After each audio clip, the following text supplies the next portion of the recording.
So guys, leo nimekam kwa dress. Hii kitu moja imekuwa ikitrend about huyu Lucy Wamaitha. Asante lady from Embu. Aliuawa na her boss huko Embu, akatupwa River Sagana. Alipatikana alikuwa ametupwa River Sagana some days ago, na alikuwa amepotea about 2 months ago. So nimefanya uchunguzi yangu huko upande wa Embu na nikapatana na marafiki wa Lucy Wamaitha kadhaa.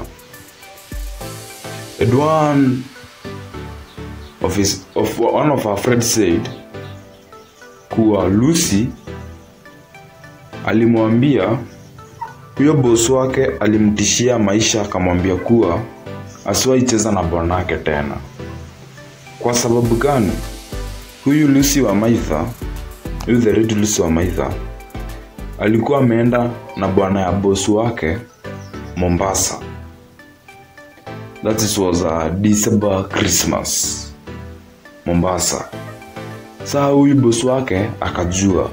Sasa kujua akatishia Lucy, akamwambia don't ever play with my husband again. Hebu kwanza tusikize venye huyo rafiki wake anasema, au sio? Lucy aliniambia kuwa alikuwa anatishiwa maisha na boss wake kwa sababu walikuwa wameenda Christmas na bwana ya huyo boss wake Mombasa. Huyo boss wake alikuwa anamwambia atamuua kwa sababu ya kucheza na bwanake.